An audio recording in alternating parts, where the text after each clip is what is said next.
Welcome. Welcome to the 25th episode of the Education Connection for the Ready.Set.Learn Takeover. I'm Dr. Llewellyn Simmons, Director of Academics with the Department of Education and host of today's episode. Joining me are two wonderful ladies, Mrs. Sherry Bucci, Assistant Director, Early Childhood Education. Good afternoon. Good afternoon, everyone. And the esteemed Early Childhood Special Education Officer, Mrs. Carmelita Trott. Good afternoon. Hello, Mrs. Carmelita Trott. Good afternoon, Dr. Simmons and listening audience. I'm excited about this episode because it talks about today's episode of summer fun and school readiness tips for pre and primary school students. So let's jump right in and begin. And let me just also say to those who are tuned in, please ask your questions, leave your feedback in the comment section, and to be sure to share this episode with those in your community, regarding pre and primary schoolers. Now let's go to the episode. One of my first questions, and this is for A.D. Bucci. I mean, you do great work in terms of early childhood. So can you tell us about the early childhood education team? And I know I'm one, but there are other beautiful people. So who are some of the other team within the Department of Education? You're definitely one. You're our boss, so you're definitely one. And on our team, we have Ms. Carmelita Trott, who is the Early Childhood Special Education Officer. And she really is the person you want to get in touch with, particularly if your child has any extra needs or you have any concerns with their transition. She'll talk a little bit about that a little bit later, transitioning children across either into preschool or up into primary school. And we're really excited to say that we have a new member of our team. We have Ms. Sakina Steed, who is the Quality Assurance Officer for Early Childhood. And this is quite exciting. Yeah. Well, let me just add to that. Like I said, beautiful people. And look, early childhood education, children, summer fun, all this goes together. So, what types of summer fun activities that you would recommend, especially to parents, because parents are always looking for their, the types of activities during the summer for their pre and primary school children. So what is, what are you recommending? Well, I would start off by saying, get out of the house, turn off the television or your phones, iPads, or whatever technology you may be using or typically using. Get outside and have some fun. There is so many things that you can do outside, and there's a lot of benefit to what you do outside. So a few things could be, one, going to the park. Now, depending on where you live, there are parks that have things that you climb on. I would say climb trees, but today we don't see many children climbing trees. But that large motor activity where they're pulling and they're coordinating themselves, they're hanging, all of that develops the gross motor, the large muscles, so that children can get down and get ready for a lot of those little tasks that they have to do with their small muscles, like their fingers. So getting out of the house, there's so much to do. I mean, really, we have the beach, and that is tons of fun. Some people go right off, swim off of the shore or off a dock. You can go camping. Are there any campers out there? I know a lot of folks, especially around this season, go out and camp for the Cup Match holiday. So those are a few things, and I'll share a few more. Ms. Trump, share some ideas with them for outdoors. So we have things like ride your bikes with your children, take them for a bike ride, go to the playground. One I found online, cloud watching. You can actually lay down in your yard. It isn't going to cost you anything. Put out a blanket and just look up at the clouds and have a conversation about what the clouds look like up in the sky. Do they look like anything familiar? Sometimes we get up there and we look and we see different designs in the clouds. So going to the aquarium, going on nature walks, having a picnic. Why have a picnic? Because you can take the children outside. They can be opening those containers, opening up the blanket. In preschool, they have naps. Sometimes they have to open up their Cut cover. cut yes, the cut cover, sorry. So anything like that that they can practice those fine motor skills. Visit the children's library. It's free. You just sign up and get all sorts of books. And then there's things you have to pay for, like the trampoline park or dolphin quest. But you can also ask the children to wash your car. Who loves washing the car? Ask your child to go outside and help wash the car. So that's a few of mine. Do you have any more, Miss Boucher? Okay, sure. You could take the ferry, go on an excursion. You can also go on the glass bottom boat. These are on the water type things. Who likes to go fishing? I remember as a child, I used to go out with my dad on his boat, and we would have a great time. He would fish, but I would enjoy just looking at all the fish. But you can also take your fish home and cook it for supper. So those are kinds of things that adults, I think, enjoy as much as children do. I was thinking about some sidewalk chalk, just getting those large chunky pieces of chalk, and you can play X and O's, you could play hopscotch. There are a number of things that you can use that chalk for. You can just draw or just make designs, but it is fun, and they kind of think it's pretty cool when you're outside writing. It's not really graffiti. It does wash off. So those are a few things as well. And one last thing I thought of is you can have a scavenger hunt. Now, the scavenger hunt, you can do that in all different ways. It could be a walking one that's just within your neighborhood. It may be one that you may have to take transportation to, take the bus or the ferry, or however you might want to go beyond your home environment. So here are some things, and I think it would be great if you could share with us some things that we haven't talked about that you've either done or you think it would be good to do. I have one for me, for both of you, if I may add, because you're Yes. both using this term fun, and summer should be about fun for our children. And it just had me thinking in terms of play, the different play activities, the opportunities of play activities for our children. And so, with some of the things that you have spoken to, I mean, I hear imaginative types of play. I hear that type of constructive play, that goes with some of the summer activities. Well, what are some of the emphasis that you place on play and learning? We lost you just for a little bit, but I think we got it. How does play connect with learning? Well, Yeah. when we're talking about young children, even up into the primary school age and beyond, play is children's work. You might have heard that is their mode of learning. So it means that they are interacting with their environment. They are thinking about how things work, or they're asking questions, or that they are engaged in movement, exploring, wondering about things.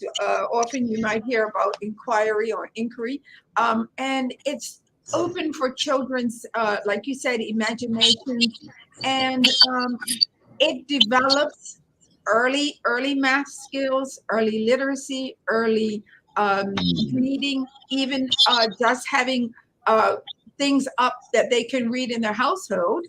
They can pick those things up as they play. And dramatic play, that's when children kind of, play, oh, I'm the nurse, or I'm the doctor, or, I'm the baby. They love to pretend different roles. So, Ms. Trout, what would you add? I would everything that you said, ditto to everything you said, but play is children's work. And everything that we're suggesting incorporates play because they're learning through play, but they're learning skills through play. So they're learning how to share, they're learning how to take turns. All that is important when they enter preschool and P1 because they have other children in their class that they have to get along with. So play is important and we play in school as well, but just encouraging parents to make it fun. Get out there, let them learn. Sometimes it's incidental. It's look, a car, read the number on the car, on the license plate. And so you're getting them to recall numbers and recognizing numbers without sitting Mm. at your dining room table with a workbook and saying, what number is that? What number is that? What alphabet letter? Yeah, Spell your name. exactly. So it's incidental because you're at the grocery store. You might say, pick up that tin of peas that you know we buy or tuna fish or something like that. Tell me what the cost is. And, they have the prices on it. So they say $1.35, if anything is that cheap anymore, $1.35. And so they're learning their numbers without actually making them sit at the Mhm, table. So it's mhm. fun. They're playing and they're learning at the same time without that structure of school, of sitting Mm. down and having a workbook page and you're filling that out. We want to make it fun. We want them not even to realize that they're learning and engaging when they're having Right. fun. And we're saying parents, but we mean caregivers, grandparents, godparents, Yes. anybody that is with that child some part of the day, weekend, or whatever. Jump in, have a picnic in the back of the yard. That's just, you don't even need a picnic basket. Just get a little box container, put some stuff in, and have the children unpack it. It's still play. And that's what they really, really crave. I think it's also another good activity. I know we're finished with the activities, but I Spy games. Children love I Spy games. You take them outside, like Miss Bucci said, get them outside. I spy something green. It could be a leaf, it could be the tree, it could be a car, it could be a caterpillar. Like I Spy, they love all that sort of stuff. And then gardening. A lot of parents, grandparents love gardening. Well, the children love it too. They get to play in the soil and dig a hole, and you get to talk about what the plant needs, how often you should check it. So it's still play, it's still learning, but they're enjoying that time and that quality time with an adult. We've been placing a lot of emphasis also. I mean, you hear so much right now in education and working with children, their emotional development. I mean, what can you share with us in terms of the importance of our children and their parents' social emotional development during summer play and a readiness for the new school year? Well, um, first of all, when we think about social emotional, we do think about emotions and what is helpful for children to do and for parents to assist them is help them to identify their feelings so that they are able to communicate more than I'm happy or I'm sad. I'm frustrated. I keep trying this and I'm frustrated. I am excited. I am disappointed. Other emotions that they can share that is other than happy and sad. Sometimes that might be mad or angry, and you can use the same word, different words for a similar emotion. So that's very important because it gives children um, a way of expressing themselves when things aren't quite going right or when things are wonderful. So not only do we want them to recognize their own feelings, but we want them to be considerate of others. Uh, when when you go into school, there are a lot of other little ones around your same age, and they may want the same thing that you have. And the sharing part is so very important, and taking turns, like as Trotter had mentioned. So that's part of social emotional. There are some other areas that we could speak about as well. Yeah, like problem solving. They need to have choices. We need to give children choices, but we also need to let them work out a problem. So if they both want the toy, the example that Miss Bucci gave, if they both want the toy, we don't always want the adult to jump in and say, okay, Dr. Simmons, Llewellyn, you have the toy and Sherry will wait. or whatever. We want them to work it out so they can kind of learn to problem solve and say, well, you have it for 5 minutes and then I'll have it for 5 minutes, or can we play with it together? And so Mhm. parents can start working on things like that, giving them choices in at home, and then when they transition to school it's very easy, because we're always talking about feelings, happy and sad, but there's so many other feelings. And when you talk about that social emotional thing, it's like the anxiety. Some children, when I was teaching P1 at Francis Patton, some children cried on the first, second, and third day. And I was like, oh dear, how long will this be? But they were going through their emotions of, not being with mom or dad or their caregiver anymore. All these children, here I am setting rules and expectations for them. So it's a lot for a small 4-year-old to deal with feelings. And so we just want them to know that they can have feelings, that adults have feelings as well, and that we experience happiness and sadness, but anxiety and fear and everything else. So having those conversations about feelings are very important. Well, and I know you mentioned earlier in terms of using, if you want, the picnics, the beach, and those type of things, and summer is about getting out there in the greater environment and Mhm. exploring. Uh, of course, what goes with this here also, with especially pre and primary school, early childhood, are the safety issues and concerns. How much should we consider at that age, our children taking risk with play, with exploration, when we're talking about them using the greater environment as a larger learning classroom? How much should we, be more concerned about their safety versus allowing them to take risk in exploration in the larger environment? And I give you an example real quickly. I mean, I listened this morning. It was on the news, and when they were talking about safety concerns with some of our children around the water, around pools, Yes. and I found that interesting. It's not something that we think about too often in terms of safety around pools in Bermuda, given that we have the vast ocean. But there was a lot of emphasis on uh, paying attention to children around pools on the newscast this morning. And I said, oh, okay. It's often something you hear overseas, but this must be something that, of course, someone has given attention to it, having us be alert. But with it comes risk. And so I'm always curious in terms of when you're dealing with preschool, early childhood, and our children, how much do we allow them take exploratory types of risk? So we want them to take risks. Oops. Go Okay. ahead. Mhm. We want them to take risks. And so what we have to do is put some things in place for those risks. So if Mm-hmm. they're jumping in a pool and you don't want them to be afraid of jumping in the pool, make sure they have on those armbands or something that will keep them afloat. Not that they can't jump in. And then you're having conversations. You can jump in without these safety, armbands or rubbering or whatever. And so we're encouraging it. And we also, as teachers and adults, have to let children know that we take risks. And sometimes it works out and sometimes it doesn't. Not for the safety, but sometimes we would run and we'll fall down, but that's okay because we'll get back up.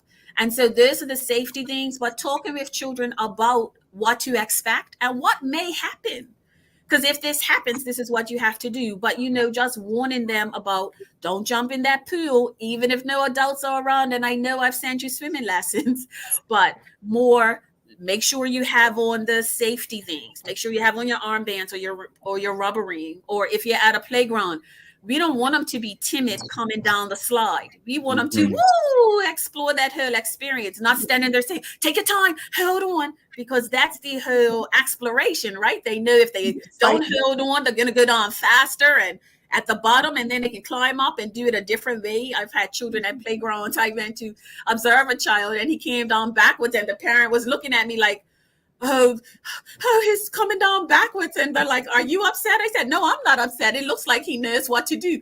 He came flying down, bumped on his bottom, and went, oh, that's what happens when you come backwards. He met the bottom of the slide really fast and hard. And so he went back and showed me how to rightfully do it. So we want them to take risks if it's safe, like you said. And if it's not safe, we're going to talk about why it's not safe. Yeah, so I just add that you want them to even problem solve before the activity or whatever it is. So you're going to have them help to set the boundaries, the what ifs, think about this, so that they're problem solving in the event. Like, for instance, we were talking about the pool. Okay, here, how can we be safe around? We're going to auntie's house, or you may even have a pool in your yard, and you talk about it, and so that they understand, because children, they can make decisions based on information that they've given. So if they learn that children can drown in water, this is what happens, and you go under, there isn't anyone there to help you, and this is a dangerous activity. This is dangerous, but how can we do it in a safe way? So then you would talk about making sure that you have an adult with you, your parent or your aunt, your uncle, somebody, and that is an adult, and that they tell you, you go and ask, can I jump in now, or can I get in? And so once they know the parameters, it's even like, let's say you went to, trampoline park. Well, you're going to talk about having a great time. But what are some of the boundaries for that? Well, I believe you have to have your socks on. That's one thing. So why is that? That has to do with hygiene. But what about how you bounce around? Should you be bouncing and just running about and pushing people over? What are the dangers of this? But you would have them think about it, and Right. then be able to make suggestions of alternative things, or even when you are, let's say you're at cup match or something like that, and there's a lot of people, you want them to understand, boundaries. We want to be able to see you, stay within where we can see you, that kind of thing, and where you can hear our voice. Even at the beach, it's you could do that as well. I'll be remiss. I'm sorry, not sorry, but I have to ask this question. When we're talking literacy, Oh yeah, read. Yes. It's not a boring activity. And some will say, I'll give my child a little break, but the importance of reading every day at that age, preschool, picking up a book, being read to. Yes. What's your position on the scheduling of reading during the summer? Is it something that you say, okay, I'm going to let you have fun. You don't like reading all the time. I'm going to give you a break. What's your position on that? I don't think you should give your child a break on reading. I don't either. I think Miss Bucci and I agree. Reading is important. We both believe in literacy and language. And so I'll just give you 3, and then I'll let Miss Bucci jump in. But it's many, many benefits of reading. So I'll talk about the bonding time. Mm-hmm. I'll talk about bonding time with the child. They love snuggling up and talking about the story. You also have sparks the child's imagination. So what do you think is going to happen next? How could we change the story? You're generating and engaging them in conversations around the book. How important? 100%. Every day for about 10 to 15 minutes, depending on the age of the child. And parents and caregivers will be surprised. They will attend to a book if it's engaging and it's with their interest and they're excited. Then wow, it just opens up their mind. But I'll let Ms. Bucci talk about some other things that I know she's gonna mention. Well, the experiences are experiences that even children can write their own books about. They can write their own stories about what happened today and what happened at the beginning of the day. They can do some journaling. They tell you what their story is, and then you can read it back to them. You can read it together. They can draw pictures. You can have photographs. You can, with technology today, that's pretty. You can usually get a photo. You may not print it off, but you can also make virtual books. But when you're reading, we want children to take that adventure through books, but there are things that they're also learning along the way. And a few things are, when children want that same book read over and over, everything, not that again. But there is a benefit to them hearing that story over and over, and they get to anticipate, but they also get an idea of time, what's going on, what is happening first in the story, and what happens next, and they can start stretching their memories around familiar stories. And we really want to promote rhyming books that have rhymes in them, because we're training the ear for phonological awareness, is what we say, but it's so that children can hear the differences in sounds, and even sounds of things outdoors, like the sound of a truck as opposed to the sound of a car. So they're discriminating. And the rhyming is a lot of fun. There's so many wonderful rhyming books where they can begin. You'll start reading, and then you will stop, and they'll be able to drop in that rhyming word. And another thing that I feel like we may have lost interest in, but it's so important, are those nursery rhymes. Now, we have nursery where they can memorize, they can learn, and they are typically rhyming as well.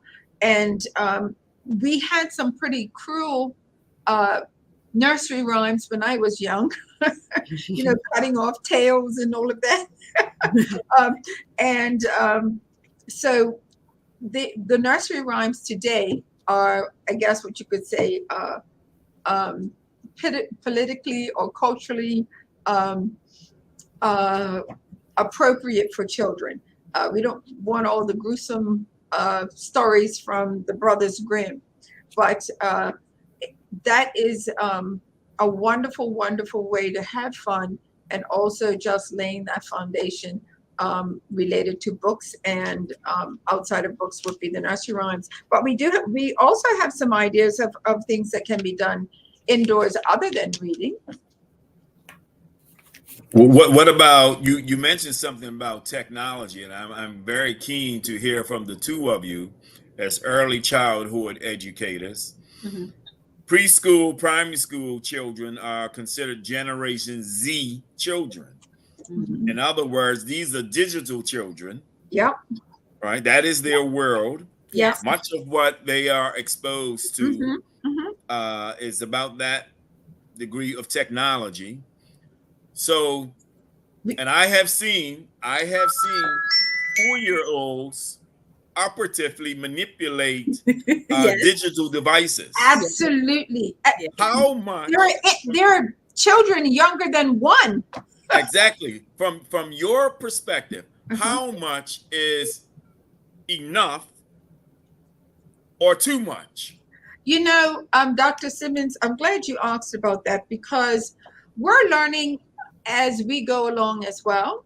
Technology was introduced, and we've been experiencing it. So we couldn't say, well, it's this, is that. So the American Academy of Pediatrics, they set some guidelines. And I remember when those guidelines came out, it was like no screen time for children under 2 and all that. That's impossible today. They have your cell phone. They can swipe along, and so we have to be reasonable and recognize that they are Gen Z, and that this is the world they're in. we don't know, we can't stop technology or having them be exposed to them, but we can certainly be discerning around what it is that they are engaged in, so that there are some parental controls, just not having a device and going off on your own. Mm-hmm. That could be disastrous. The other thing is that um, there are a lot of books and stories, right? That are on the iPad or on whatever your tablet, and we don't say not to enjoy those stories, but the best benefit that you can get out of the stories on a tablet or iPad is what Miss Trott started off with. She talked about the bond, your bonding with your child, and so you're there, and they're having an enjoyable experience. Just don't use technology all the time as the babysitter or to distract a child or have them move away. Particularly with stories, you can talk about the story, whatever is going on, you can talk about it. What's going to happen next? What do you think about that? And the back and forth, the conversation. So technology is not bad. It is how we manage it, and we have to be reasonable in terms of the time and the world that we live in. So those a lot of those guidelines have been revised now. Mm-hmm. And I would only add, think about it in moderation. It's like us eating, right? We can't eat all the junk food we want. So everything has to be in moderation. And so in thinking of that, we can't just say no phone. Children would have that's what they're used to. So we wouldn't say that. But when they're on there, I would just encourage that they make sure their children are using appropriate, developmentally appropriate sites. And so it could Mm-hmm. be some educational things. It could be a story, it could be about a book. Rainbow fish. If you Mhm. look it up, it's somebody else reading. If the parent don't have time, then we don't want that. But if you have to do that, you can set your laptop or your tablet with that story and it'll read it for the child. And then if you couldn't sit with your child, you can say, so what was your favorite part of the story? Do you remember the characters? You're introducing vocabulary. Do you remember the characters in that story? Who was your favorite character? And so we know we can't say no to technology. We're learning, children are teaching us every day, but in moderation. And what is it that they're doing on there at different times of the day? So we don't want them to go to the beach where they should be exploring and building sandcastles with their tablet or with your phone, all engaged. They're outdoors, get them to explore. We have probably about 10 more, 11 more minutes left. So if there are any questions out there with the viewing and listening audience, feel free to pose your comments in the comment section. Until you do so, I'll continue to engage these lovely ladies in some added questions and discussions because I'm curious, like preschoolers and primary Mhm. school, early Yeah. childhood children. Yeah. Social interaction. Social interaction is a big thing for preschoolers and early childhood children. Um, I really want to know in terms of, I mean, certainly the outdoor play brings them into that level of engagement with each other. Right. How much is, when we talk about from a developmental perspective, uh, what constitutes positive versus negative social interaction? And I bring that up because I had a conversation with a Mr. Harvey. He's a martial arts instructor, sensei, Mhm. and he works a lot with early childhood, primary school children to middle school. Mhm. And so he was sharing with me the implications of the bullying and social interaction and getting them to understand and respect each other's space, Mhm. voice, those type of things. And so I wanted to get from you both of you, your perspective on, just managing and assisting children at that age with what constitutes positive social interaction. I think first, I think first of all, we could take a step back and think about your environment or the environments that your child regularly is in. So, meaning that, let's say they're in your home, you may have older siblings, cousins, or something like that, that may model bullying for the child, and the child is being picked on, or it's all done in fun, and then they will go and do the same thing. So that that is I think really important for us to examine ourselves, our environments that we have our children in, and what they're exposed to, and how do we treat our children, because our children really reflect the experiences that they have. And I will tell you, parents sometimes say, my child didn't say that, they don't say that, they don't use those words, they don't do that. But when you look, if the parent is actually demonstrating the things that they're saying their child doesn't do. So really, I would encourage us to be reflective and consider how we are interacting and family members are interacting with our children, so that they have those models of how you handle conflict. How do you treat people? Do you go slapping them around when you want to greet them? We found that children that have language delay, they really want to play, they really want to be a part of a group, but they don't have the words to say, I want to play with you, whatever. So a lot of times they are hitting children, but they're hitting children because they want to be noticed. So there is a difference. And we have intentionally, we have Al's Pals. And Ms. Trott, maybe you want to talk about that. I was thinking of the same thing. So once they start preschool and primary school, we have a program that actually focuses on positive social interactions. And so in Al's Pals in preschool and in P1, we're teaching children about feelings, about how to get along with others, all those things that they're only 4, so they may not know. They may be like me, the only child. Didn't have to share much at my house because I was the only child. But I know other people have siblings and many cousins and all of that.